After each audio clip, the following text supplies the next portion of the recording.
The Churchville Schoolhouse opens the door to the best education in history.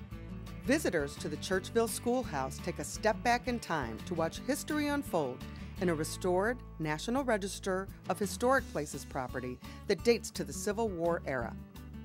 Students of today walk in the footsteps of local farm children from the early days of DuPage County for an authentic living history experience led by a schoolmarm of the early 1900s.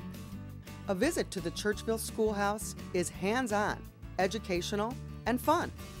Participants use slate chalkboards and McGuffey readers for the day's lessons. And children will be asked to follow proper classroom etiquette. Reading, writing, and arithmetic are practiced, and students test their skills during an old-fashioned spelling bee. And of course, no school day is complete without recess featuring games of the early 1900s. The schoolhouse is a popular place for scouts and day camps too. Group visits can also be arranged for service clubs, tour groups, and other adult organizations. The Churchville Schoolhouse Living History program is operated by the Elmhurst Historical Museum. Call the museum today to book a field trip or find out more information. Call 630-833-1457 or visit our website at churchvilleschoolhouse.org. The Churchville Schoolhouse is waiting to open the doors for your school or community group. Plan a memorable learning experience today for the best education in history.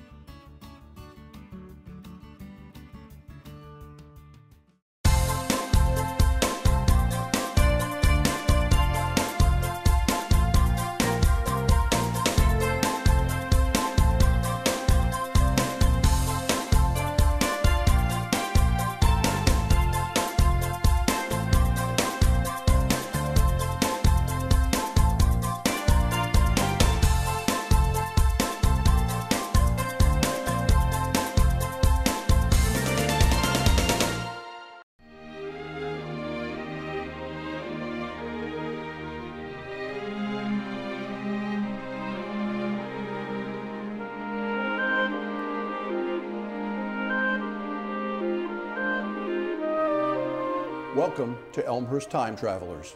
We're here at the Churchville Schoolhouse for another one of our programs in the series of Elmhurst Stories. I'm Ken Bartels, your host, and in association with Elmhurst Archive of Town and the Elmhurst Heritage Foundation, we're pleased today to tell the story of Superior Ambulance.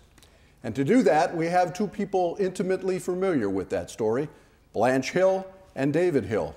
And I want to start out, first of all, by welcoming both of you to Elmhurst Time Travelers, and start out with a pretty basic question for me. And that is, so one night, Blanche, you're sitting around the table with your now late husband, David, and somebody says, you know, we really should start an ambulance service, don't you think? How'd this happen? How did it come about in the late 1950s? Well, it came about through a little bit more than that. It was research. And we realized that an ambulance service in the area we lived in was not readily available. We noticed it pretty severely around there. My husband did some inquiries and research. And when we decided, we went to the bank and got a $2,000 home equity loan, so that we could start an ambulance. And he bought a used ambulance, a Cadillac, because that was what everyone was using at the time. They were conversions. And then had some business cards printed, stationery, and we were on our way. My husband also had a full-time job, so that he worked nights as a newspaper pressman down at the old Chicago Daily News, so that he could work at night, and during the day he could call on hospitals and doctors to build a business. And of course I was on the phone. Now, from the perspective of folks watching the program, some of whom will not necessarily be of our collective vintage, what was the way that it was handled, how ambulance service, or what passed for ambulance service prior to Superior being created, how did that work? I mean, how did people get taken care of? David? Well, I mean, there was no training. And basically, I think what was done prior to Superior was there were a lot of funeral home directors that operated ambulance services because there was a need in the community that wasn't being met. It wasn't a need that they really wanted to meet, but you know, as they're generally very community minded, and so they provided most of the ambulance service in DuPage County.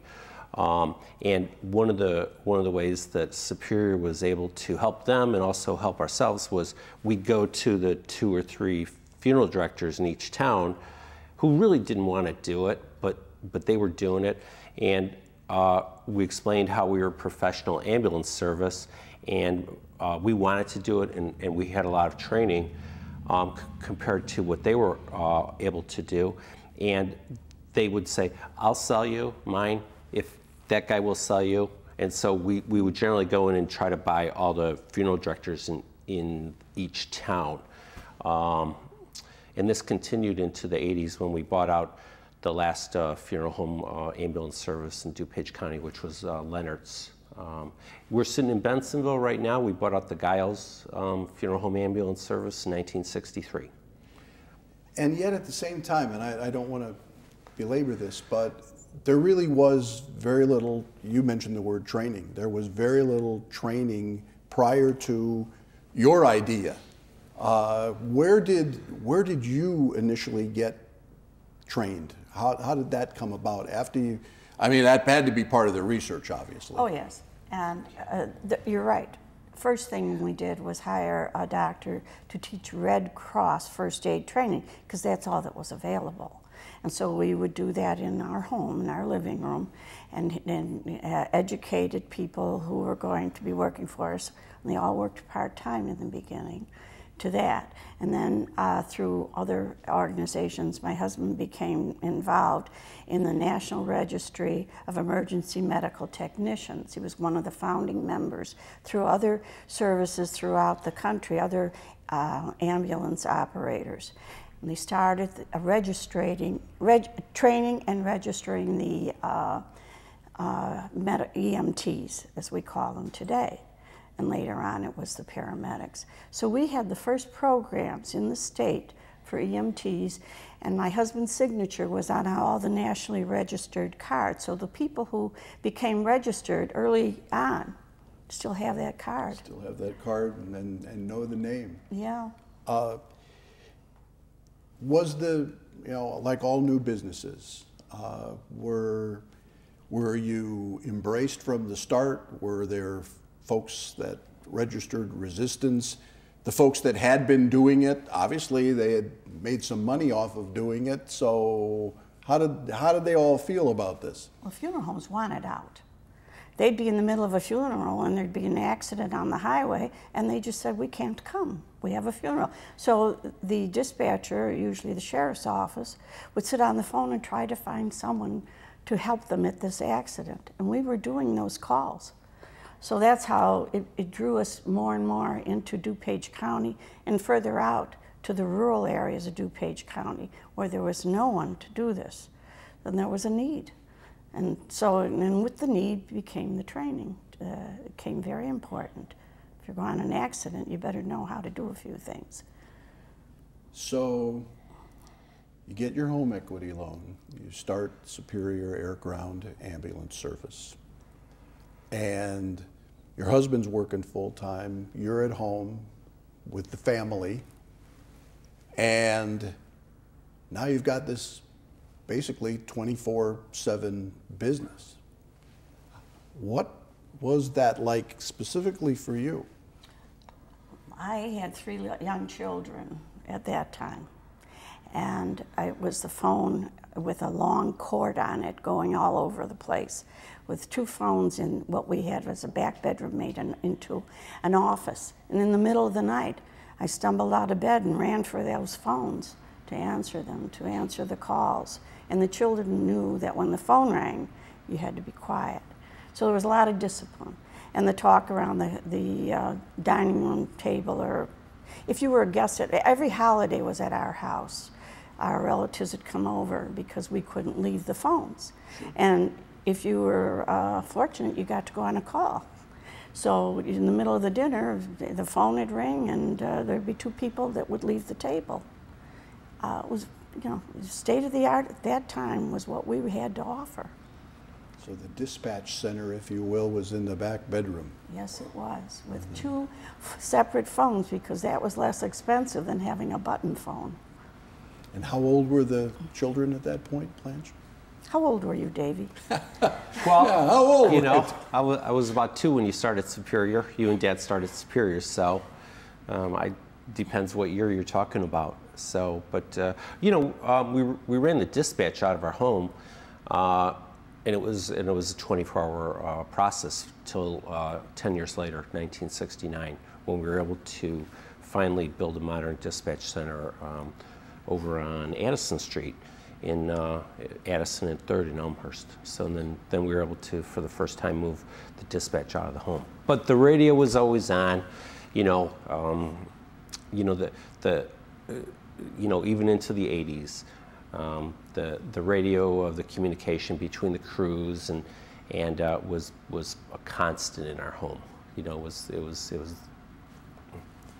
you know, was the background music, so to speak, of every conversation.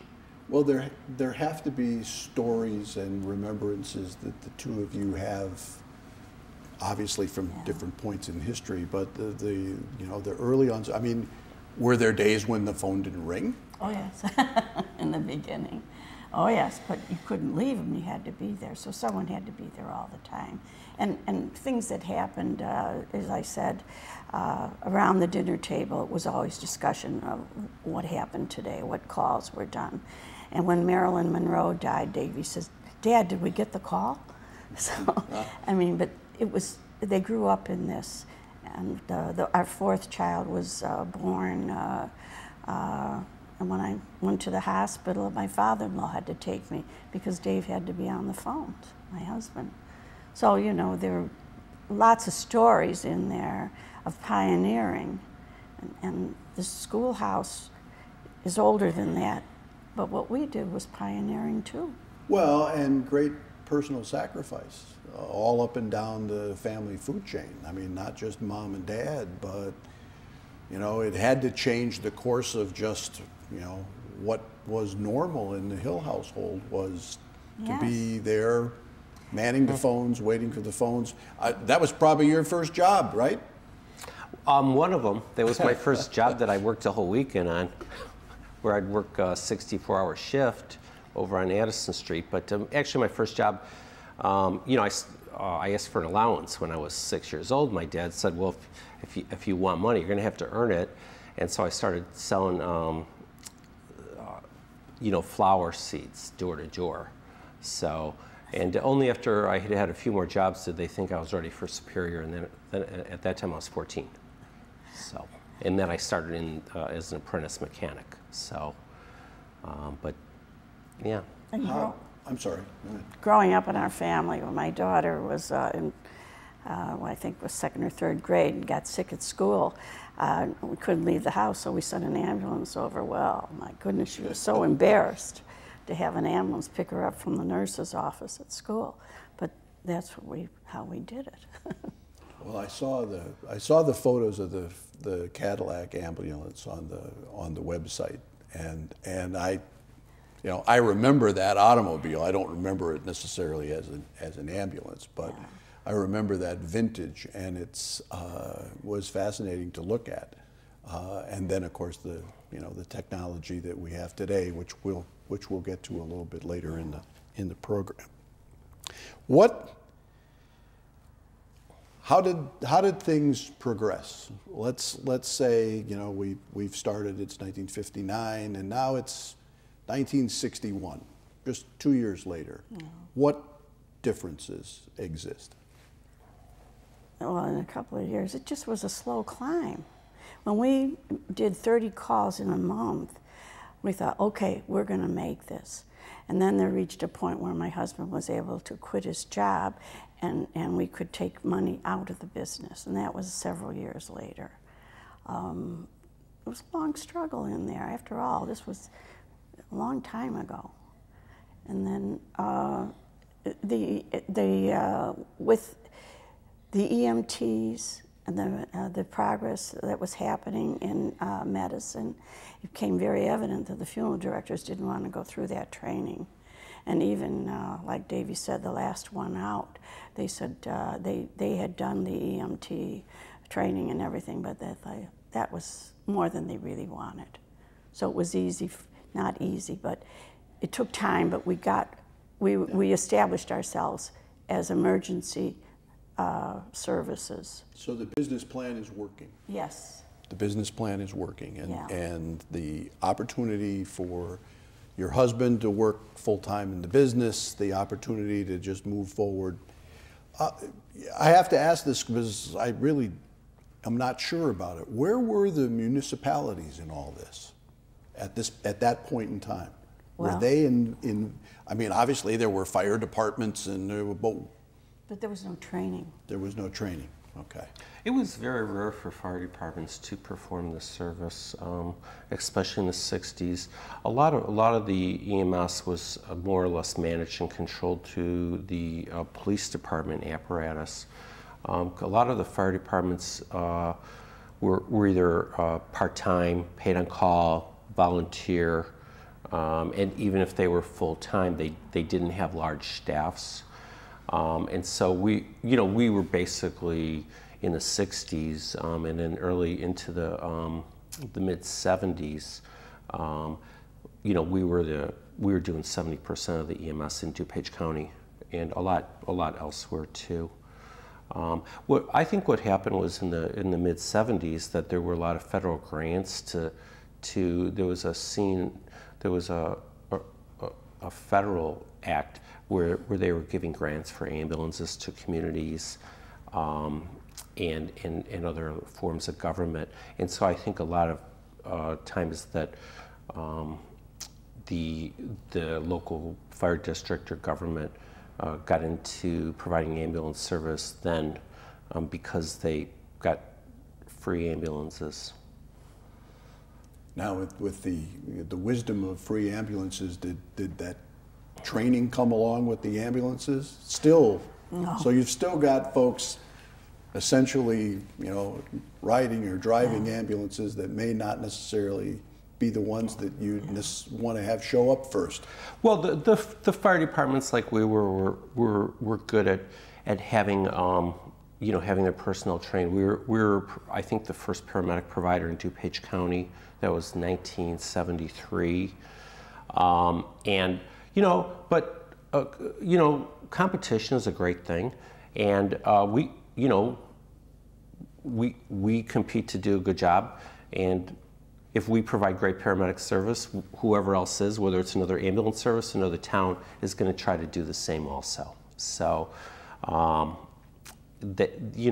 we've been fortunate to have paramedic service not only through Superior but through other agencies since about 1973, 74 in DuPage County, which is far advanced to many communities. Some communities, even the Chicago area, didn't get it until the 90s. There might be some that don't have it now. So we can be grateful to live in a great place that we have great EMS service here. When the paramedic services started, we were teaching the paramedics. And then the first paramedics that were hired by the city of Chicago were our paramedics. So we were a training ground for other communities. Certainly. Yeah, it's in some respects, the fact that the first in DuPage County winds up being a model for Chicago and the entire state is a little counterintuitive. You'd think that, the big city of Chicago would have entrepreneurs that would have had the same thought process and moved on it, just as quickly or as quickly. But it sounds like you found a niche and were able to continually explore it and push the envelope when the proper time arrived. Yeah. Well, one of the things that I was brought up with and I've tried to continue is you know, you have to provide quality service. You have to be clinically very good and innovating, and I think because of that's why we've been able to do well. Not, you know, we try to make decisions on, is this the right decision based on for 30 years? So, and sometimes when you're buying an expensive piece of equipment or doing something, it's like, that's really expensive. But then when it comes down, if you look at yourself, you're going to be proud of that decision or not in 30 years, you know, it helps you make the right decisions. And we've always been willing to innovate and to do things that are service oriented. And fortunately, the business part has been taking care of itself in a lot of ways because people recognize the inherent quality that we have. But that started in the 60s. So when did the second ambulance arrive? Oh my gosh. Roughly. Yeah. Well, 3 years in, 5 years in? yeah, I don't know if it was 3 or 4 years later. Yeah. We were able to get a second ambulance. Yeah, and the image of that Cadillac still in my mind. When did that get retired? It's probably still not totally retired. Nothing gets retired because in the 60s everything wore out. And so we have a fleet of antiques which we're proud to show in parades. And in fact, one's a replica of the first ambulance. But we didn't have the financial luxury of being able to keep anything. It was wore out, and that was it. You know, even if we tried to sell it to a third world country, they probably would have looked at those rigs and said, thanks, but no thanks. Yeah. Blanche, this one's for you, and this will be the last question before we take a short break. And that is, what concerns did you have, you personally, about this whole thing? I mean, a dispatch center in your back room, essentially a 24/7 business when there weren't all that many 24/7 businesses, phone calls at 3 in the morning. As a young mother, how did that all feel? Well, contrary to my mother-in-law who said, well, you can always use the sheets, I believed that we could do it. I believed that this was something that was really necessary, that wasn't happening. And we saw it happening all around us, that people were dying because they didn't have proper medical attention in the beginning when they needed it.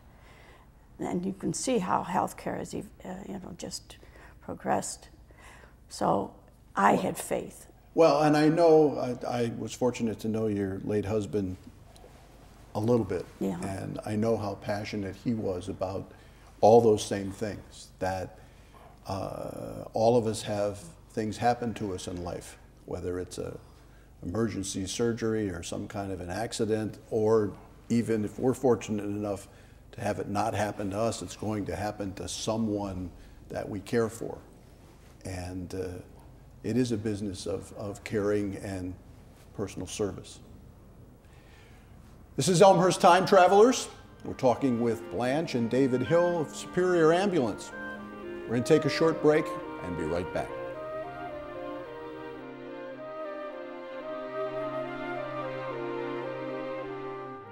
Visit elmhurst.org to explore the new City of Elmhurst website. Find out the latest Elmhurst news, pay utility bills and parking tickets, report concerns, and much more. Elmhurst.org is an ideal way to discover what Elmhurst offers your business, your family, your life. The Elmhurst Historical Museum, located in downtown Elmhurst, is proud to present award-winning exhibits for visitors of all ages. Our Adult Tea Time Talk series, family programs, and special events make learning about history interesting and fun. Admission is free, and on-site parking is available.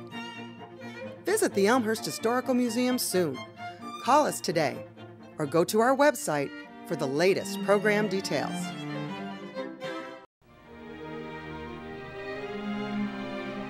Welcome back to Elmhurst Time Travelers. I'm Ken Bartels, and we're talking about Superior Ambulance, a quality company that started in DuPage County and now is statewide, nationally. Well, let's start right there. How big are you now? I mean, we provide services in about 5 states. Our biggest states are Illinois, which is our home base, being Elmhurst, Indiana. We're in northern Indiana, and then we're in the Metro Detroit area. We also have some small operations in Ohio and Wisconsin. And but our oldest client's the city of Elmhurst, and that's why we keep building our roots here. And we're proud. I'd say one of the big things in my life was when, because the ambulance company started doing okay, that I knew it was a big day when my folks says we're moving to Elmhurst. So, and it was and so we had the office in Elmhurst, where actually it was a real estate office. We were in the 3rd or 4th floor of, I think it was called Falstadge Real Estate, which later became the North Fire Station.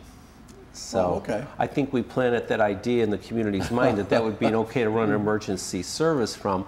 But I'd hear stories from my mom about how we'd get a call, and they would have to, the guys would, and it was mostly guys in the 60s. We were the first company to hire female paramedics, which we did in 1973. They would run down 4 layers of stairs and go past the other people in the building and kind of disturb them, but we didn't have a lot of choice. But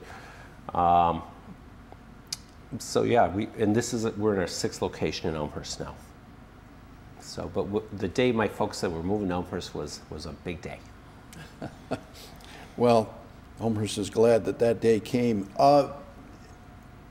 When did the air part start? 1980, we started an air service. And then it was just a fixed wing operation. I was going to say, what does air service mean? Yeah, that's when it started. And it was a plane that we had converted so we could put a stretcher in it. And the bread run was up to Mayo Clinic from this area. Okay. But it was hard to make it. So the plane would hold a stretcher and a nurse, a pilot, and incidentals, I would imagine. Yeah, that was about it, yeah. Okay. And did fly out of? DuPage. DuPage. The hangar in DuPage. Well, yeah. and actually at the time, shortly after that, Superior Air Service literally took off. We used to hire a lot of medics from Vietnam in the 60s. And one of these medics became the traffic manager at International Harvester Farm Mall in Rock Island, and they had a union contract that said if they didn't have a part that the line shut down, and it was a huge plant, a mile by mile, and so they needed somebody to get them their parts really quick, and so before we knew it, we were doing more air trips in some days than ambulance trips, and that's when my folks decided that they were going to split the 3 businesses, and at that time they sold them to 3 people, and that's when I bought Superior Ambulance. So the air side, I'm always fascinated with businesses and family businesses in particular. The leap of faith to say, we really, we need an airplane, we need a helicopter, we need what triggered? What helicopters him, not us. We couldn't afford a helicopter. Well, I've been working on a helicopter for 20 years. So we put in the proposal in 1986 to Loyola Hospital to put up a helicopter for them, and they decided to do it on their own. But it was always on my list of things that I thought we could do and do very well. And so in 2007, one of our clients asked us if we would start providing helicopter service, medevac service for them. And so I was like, yes. And they were like, really? And I'm like, yeah, we've been waiting for this opportunity. And so very shortly after, we were providing medevac service, and we do all over the Chicago area and also in Metro Detroit. Okay. In 1984, the Metro paramedic services began. What was the impetus for that? I mean, we've talked about the lack of training in the beginning. Well, now it's starting to move in a more sophisticated way, I believe, with this transition. Yeah, Metro Paramedics really was set up as a separate branding of Superior Ambulance. We were dealing with, and we still are, we are dealing with fire districts and municipalities that outsource their paramedics. Over half the communities in DuPage County outsource at least some of their paramedics, and it may say XYZ town or fire district, but it's actually a private contracted paramedic. So we wanted to come up with a name that would differentiate it from the ambulance service, because the ambulance service at that time was identified as being old and not current, which, I mean, we were extremely current, but the perception in the public's mind was, and in the fire district and government mind was, that we weren't. And so we just rebranded our municipal business. We had 3 clients then, and we put them into Metro. It also enabled us to have different rules as far as managing our employees, because working with the local chiefs, they had different needs, and we wanted to accommodate their needs, but not necessarily do everything the same across the whole corporation. What would you say initially the challenges would have been establishing a reputation, getting the proper training for your employees, creating a standard of operation that got you to the people that needed your help, supporting municipalities? Those obviously were all challenges that came along the way, and obviously many of them exist right now through the very day. What are the challenges now? What are the challenges now? You've got to meet all those. That's kind of like that's now the benchmark, or the rule of thumb. What are the challenges now? Yeah, I mean, I'd say the challenges, like you said, are a lot of the same, and also like we were in the 70s and the 60s, and things are changing. With the Affordable Care Act, I feel is going to change a lot of health care. Also, because the economy's tight, the reimbursements are getting tighter and tighter, and so, but also the demands that everybody we serve, whether it's our employees and they want to make sure that they're getting a fair shake too, as we do. And so I'd say that we have to get more efficient while keep improving our quality, and also be very much on the forefront of what's going to change in medicine, because I believe it is going to change. There's going to be a lot more pressure to stay healthy, and that's going to come from the healthcare systems, because the reimbursement's changing, where they want everybody to stay out of hospitals, they want them to stay healthier, and we all have to work together to make sure that happens, and Superior wants to be an important part of the future instead of a part of the healthcare industry that went away. You mentioned 5 states, I believe, is what you said.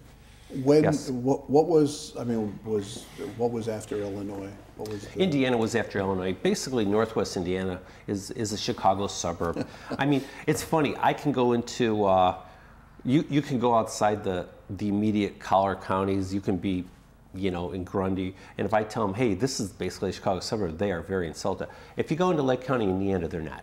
So actually, they're closer to downtown Chicago than we are in Elmhurst. So that was where we went next, because we had some clients, and a lot of times people change positions at different clients, and they'll say, hey, the service isn't as good as I was getting Superior. Let's see if they'll come to Indiana. We wound up in Detroit because we were trying to get into Collier County, Naples, Florida, and we kept working down there, but there's no private license down there, so we were trying to get one, but it just didn't happen. But we were talking to one of our physicians, and he said, well, if you're looking for an opportunity, I heard the ambulance service in Detroit is in major need. And so we said, okay, we'll check it out. And we went up there, and it's just such a good fit for Superior.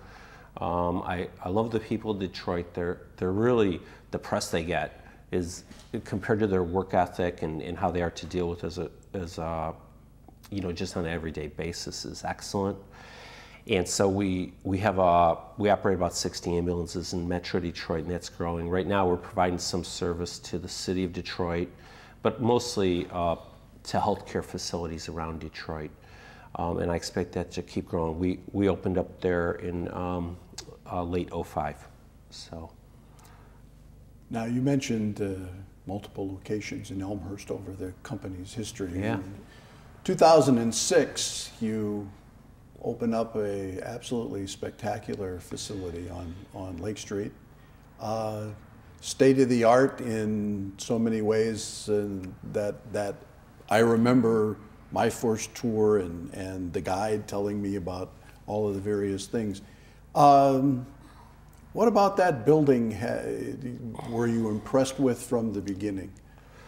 Well, I'm really proud of the building, and I look at the building as two things. It's helped our people be a lot more efficient. When we moved over from the old building, which we had just grown out of, we were in 5 buildings in that neighborhood, and we were just packed to the seams. When we moved over there, our AR department got so much more efficient because they had some space to work finally that we were able to attrition out 20% of the people in 3 months. So we just got so much more efficient. But also, most people I don't believe, understand what we do and how well we do it. And so I wanted to build a facility that when people came in, they would understand, well, we don't really know what Superior does, but they probably know. But looking at this building, there's a good chance they know what they're doing. And so it was more of an image thing, and we wanted to have a lot of space. We have space in there. We have do a lot of training. We have Homeland Security in there. We have IDPH, Illinois Department of Public Health. We bring in a lot of agencies there that we could never bring in before because we probably have the best facility possibly in our industry. And because we're proud of what we do and we want people to understand that it doesn't have to be done by a town to be good. A lot of the fire districts and the towns, they provide great service. We provide great service too, and we want to build quality. And we could finally afford, though it's a stretch to build, we could finally afford to build a building like that because before, we were just making do. So we stretched and built that building, and so far so good. What kind of employee numbers are we talking about now, and equipment? And I mean, I'd obviously. Yeah, I don't need every detail. Yeah, Blanche and I were kidding off camera about cooking bottle washer, but there's a lot of detail to know. Well, we're pretty open about it. The larger you get, it's good to be open. We're open with our competitors. We have them all in our building, whoever they are. We're very proud, but we also want to share, and hopefully people will see what we're doing and they'll want to do great things too. We have about 1,800 employees now, and that's full time. Mm-hmm. So, and we're continuing to grow. It's a lot of responsibility, and fortunately, we've been able to, have worthy work to do so that we could provide good jobs. So, but who would have thought? Yeah. What are and this would be for both of you from unique perspectives, what kind of innovations do you think are heading down the pike at us as it relates to your industry? In other words, we start out with a Cadillac that's retrofitted to do what it needed to do then, and then we get a plane and we gear it up so we can put a stretcher in it and whatnot. And now the modern ambulance is like a mini clinic with all they can do. But even with everything they can do now, what are they going to be able to do? Well, I think more and more they will be bringing the hospital to the patient. With like the technology, that the doctor can be right there if you need him right when you walk in. The training just keeps getting more and more advanced. And it seems like the initiatives from the federal government are to keep people out of hospitals. And so I think that's going to happen more and more, where we're going to be helping people, and we're going to take on more social work than we have in the past, where people sometimes they call an ambulance because they don't know what to do, or possibly they're lonely. And so if we can train our staff to help them and maybe get them into a doctor, make a doctor's appointment and help them out in other ways, I think we're going to see more of that in healthcare, where there won't be the people going into the emergency room at, in the early morning hours, for sometimes social reasons, and sometimes because they don't have a doctor's appointment. They know if they call us, we'll take them in, and they know the emergency doctor will always see them. That's one thing. Everybody was talking about we need healthcare, but as far as the emergency part of it, everywhere I went, nobody turned people down. We just provided service, whether it was us, the fire departments, the emergency departments, everybody provided service, regardless of whether somebody could or pay. You'd have somebody would, sure, from experience, and so. But I think more and more that's going to come to the patient. Well, and the technology as it relates to video interaction between doctors and your technicians, and everything now that can happen remotely is a dramatic change as well.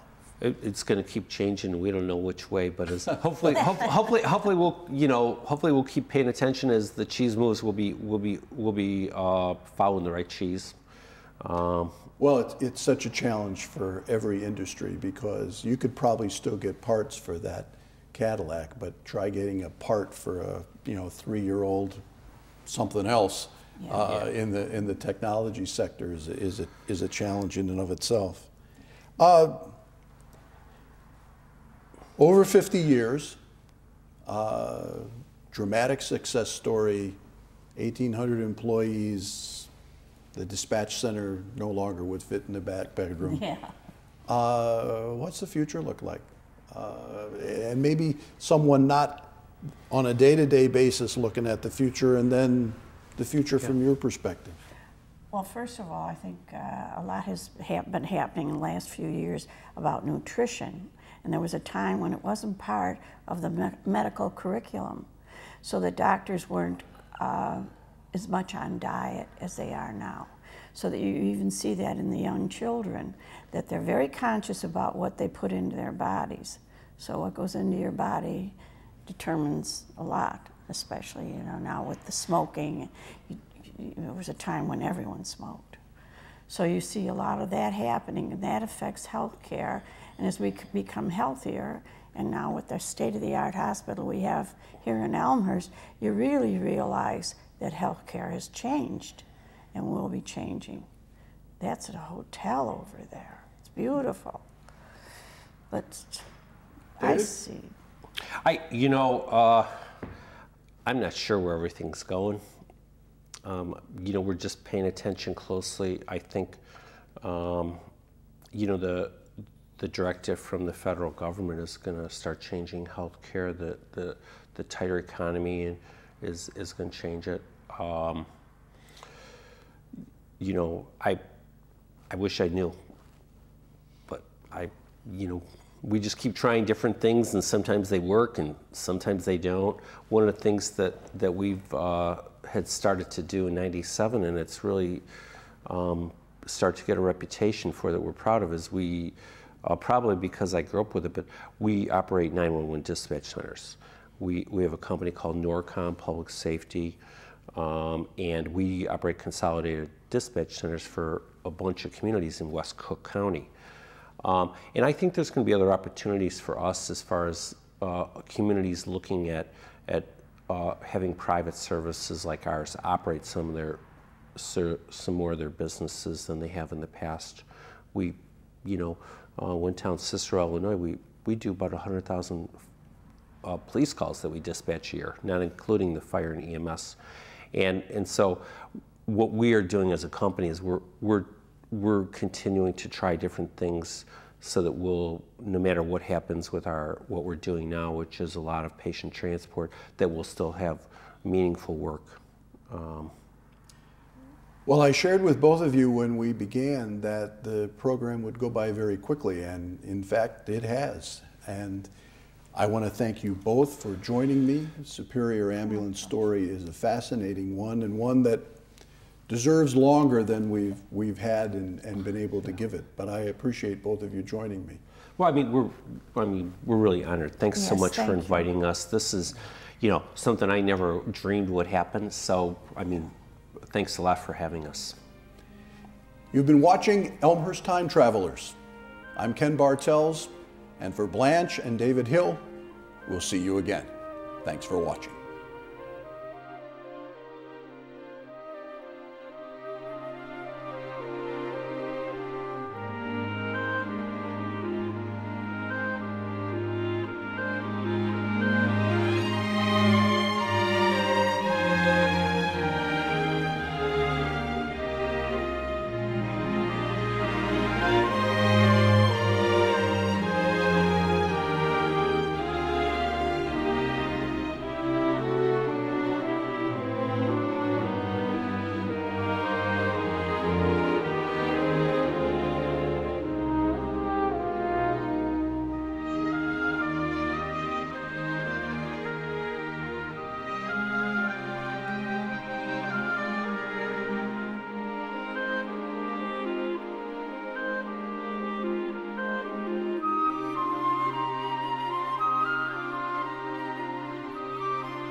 The Elmhurst Historical Museum, located in downtown Elmhurst, is proud to present award-winning exhibits for visitors of all ages.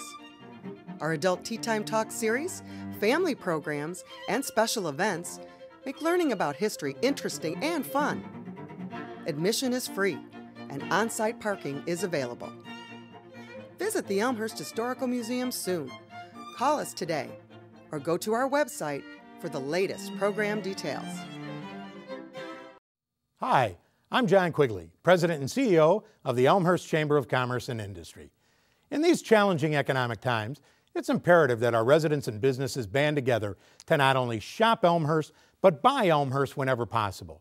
We have great stores in our city center, Spring Road, Butterfield Road, York and Villette Streets, St. Charles and Route 83, North Avenue and Lake Street, along North York and even Grand Avenue. I ask for your help. Let's keep our tax dollars in Elmhurst.